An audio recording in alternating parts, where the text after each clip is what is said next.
ایک ویڈیو جو social media پر بہت زیادہ وائرل ہو چکی ہے، جس کو آپ تمام لوگ بھی دیکھ چکے ہوں گے، بڑی حیران کن ہے، تکلیف دہ ہے۔ اس ویڈیو میں آپ بآسانی دیکھ سکتے ہیں کہ گاڑیاں موجود ہیں، بہت سے مرد حضرات ہیں، ایک خاتون ہے جو گاڑی سے اترتی ہے، قرآن پاک بھی ان کے پاس موجود ہے، وہ اپنی مقامی زبان میں کچھ کہتی ہے، اس کے بعد میدان کی طرف چلی جاتی ہے، اس کا چہرہ دوسری جانب ہوتا ہے اور پیٹھ اس کی ان تمام مرد حضرات کی جانب ہوتی ہے، جس کے بعد چلنے کی آواز سنائی دیتی ہے اور وہ خاتون زمین پر گر جاتی ہے۔ اس خاتون کو غیرت کے نام پر ہمیشہ کی نیند سلا دیا گیا۔ یہ خاتون کوئی اور نہیں تھی، ان مردوں کی رشتہ دار ہی تھی۔ فیصلہ یہ ہوا کہ کیونکہ اس نے پسند کی شادی کر لی تھی، اپنے شوہر کے ساتھ یہ ہنسی خوشی رہ رہی تھی، یہ ایسا کیسے کر سکتی ہے، اس کو یہ حق کیسے پہنچ سکتا ہے؟ حالانکہ شریعت کے مطابق یہ حق ہر مرد اور عورت کو حاصل ہے کہ وہ اپنی پسند کی شادی کر لے، نکاح کرے اور ہنسی خوشی اپنی زندگی کو بسر کرے۔ اس کا گناہ اس کا نکاح تھا۔ شادی کے کوئی کہہ رہا ہے 1-1.5 سال ہو گئے تھے، کوئی 2-2.5 سال کہہ رہا ہے، لیکن اس کے بعد وہ اپنے گھر والوں سے ملتی ہے یا اس کو بلایا جاتا ہے اور پھر اس طرح سے اس کو لے جایا جاتا ہے، اور وہ بڑی ہمت سے کھڑی ہے خاتون۔ آپ نے دیکھا ہوگا کہ وہ نہ کپ کپائی، نہ اس کے چہرے پر کوئی خوف کے آثار ہیں، وہ اپنی زبان میں جو کچھ کہہ رہی ہوتی ہے وہ کہتی ہے کہ مجھے ہاتھ نہیں لگاؤ، مار دو۔ یعنی اس کو پتا تھا کہ اس کا نصیب کیا ہے۔ جب وہ اپنے پیاروں سے ملی ہوگی تو شاید اس کے ذہن میں یہ ہوگا کہ وہ اس کی اس غلطی کو، جو کہ اس کا حق تھا، اس کو معاف کر دیں گے اور اس کو اس کی اپنی پسند کی زندگی گزارنے دیں گے، جو کہ پچھلے کچھ سال سے وہ گزار رہی تھی اپنے شوہر کے ساتھ خوشی خوشی۔ لیکن غیرت کو یہ منظور نہیں تھا۔ نہ جانے یہ کون سی غیرت ہے جو آپ کو آپ کی پسند کا حق نہیں دیتی، آپ کے ہستے بستے خاندان کو اجاڑ دیتی ہے، آپ کے نکاح کو پسند نہیں کرتی ہے، یہ سمجھ سے باہر ہے۔ اس وقت سرفراز بگٹی صاحب نے نوٹس بھی لے لیا اس کیس کا، اس پر کچھ کارروائی بھی عمل میں لائی جائے گی، لیکن آپ کو پتا ہے کہ یہ جو قبائلی سسٹم ہے، جو جرگہ سسٹم ہے، یہ جو برادری کا سسٹم ہے، اس طرح کی وڈیرہ شاہی ہے، اس میں ہمارے پاکستان کا قانون تو چلتا ہی نہیں ہے۔ اور یوں بھی اگر ہم دیکھیں تو جس طرح سے عورتوں کو کیا جاتا ہے، ان پر جس طرح کا تشدد کیا جاتا ہے، جو سلوک ان کے ساتھ روا رکھا جاتا ہے، اس سلوک کے بعد بھی جب عدالت کا دروازہ کھٹکھٹایا جاتا ہے تو وہاں پر بھی کیس یا تو آؤٹ آف کورٹ سیٹل ہو جاتے ہیں، کہیں نہ کہیں عزت کے نام پر، غیرت کے نام پر خاموشی اختیار کر لی جاتی ہے۔ بہت سے ایسے کیسز جو کہ سامنے ہی نہیں آتے، یہ تو فوٹیج ہمارے سامنے آ گئی، ہم اس پہ بات کر رہے ہیں، کل سے لے کے آج تک بہت سے لوگ اس کے بارے میں گفتگو کر رہے ہیں، لیکن ایسے بہت سے کیسز جن کے بارے میں کسی کو کچھ پتہ ہی نہیں چلتا، لوگوں کو معلوم ہی نہیں ہوتا کہ کتنی بیٹیاں اس دھرتی سے عزت اور غیرت کے نام پر ہمیشہ کے لیے منو مٹی تلے دفنا دی جاتی ہیں،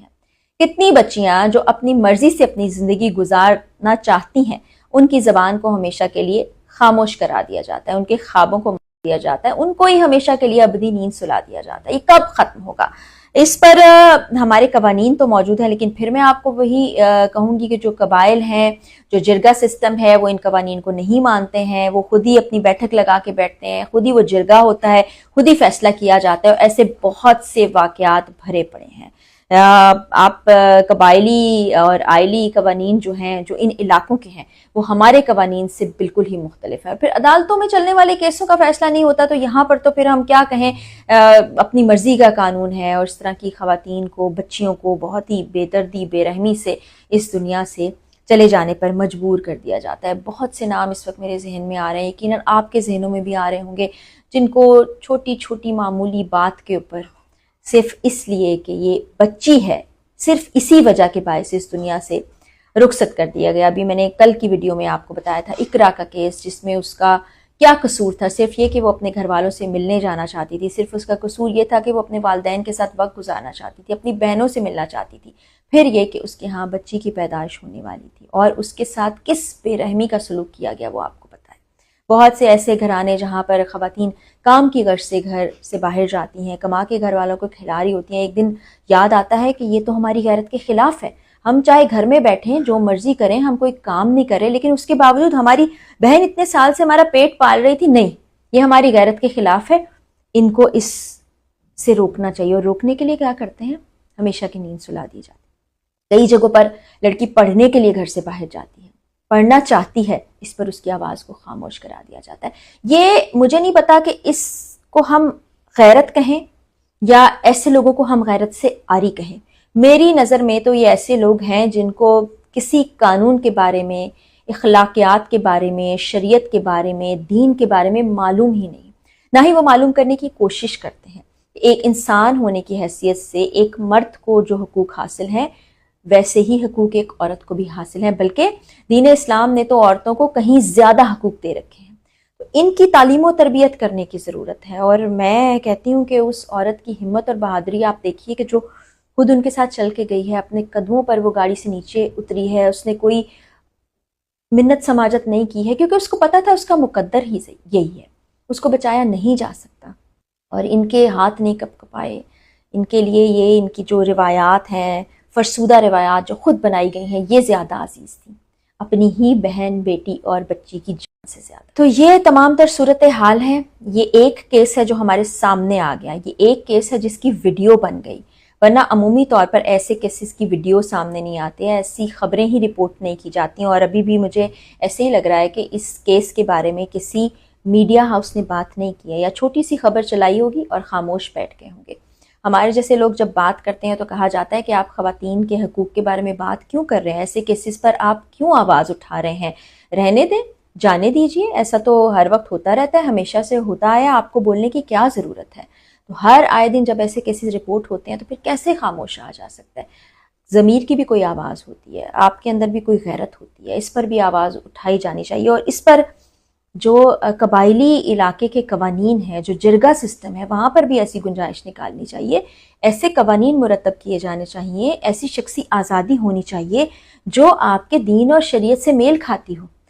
کہیں یہ نہیں موجود کہ اپنی پسند سے کوئی لڑکی شادی کر رہی ہے، وہ نکاح کے بندھن میں تھی، کوئی ناجائز کام اس نے نہیں کیا تھا، اس نے شادی کی تھی، پسند کی شادی، اور شاید وہ اپنے مقدر سے بھی بخوبی آگاہ تھی کہ اس کے ساتھ کیا ہوگا، کہ جس وقت اس کو وہاں گھر سے لے جایا جا رہا ہوگا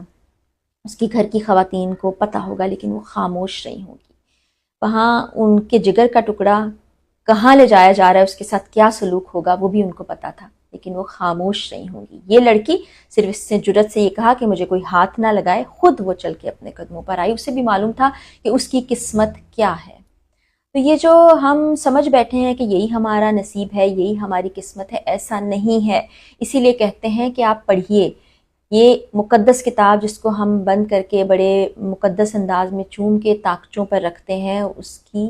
ترجمے کے ساتھ تلاوت بھی کیجیے، سمجھنے کی کوشش بھی کیجیے، اس کو زندگی کا حصہ بھی بنائیے، تو آپ کو پتہ چلے گا کہ عورت کسی صورت کمتر نہیں ہے۔ عورت کو اللہ تعالیٰ نے جو حقوق دیے ہیں وہ مرد کے حقوق سے بھی کہیں زیادہ ہیں۔ یہ جو ہم سوچتے ہیں یہ پابندیاں ہیں، ایسا نہیں ہونا چاہیے، یہ چیز غیرت کے خلاف ہے، ایسا کچھ نہیں ہے۔ خدا را ابھی بھی سمجھ جائیے، یہ زمانہ جاہلیت کی طرف قدم مت بڑھائیے۔ اور آپ کو پتہ ہے زمانہ جاہلیت میں جس طرح کے عذاب لوگوں پر اترا کرتے تھے وہ اب نہیں اتریں گے۔ اللہ تعالیٰ ایک ہی مرتبہ آپ کا فیصلہ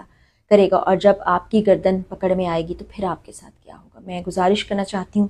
سرفراز بگٹی صاحب سے بھی کہ یہ صرف اسی طرح کمیٹی نہ بنا دی جائے، صرف ایک بات نہ ہو، ایک دعویٰ نہ ہو، بلکہ اس طرح کے تمام کیسز پر کارروائی کی جائے، اور یہ جو جرگہ سسٹم ہے اور آئلی قوانین ہیں ان میں بھی ترمیم کی جائے۔ اللہ تعالیٰ حوا کی بیٹیوں کو اپنے حفظ و امان میں رکھے، اور ایسے واقعات ہمیں بھی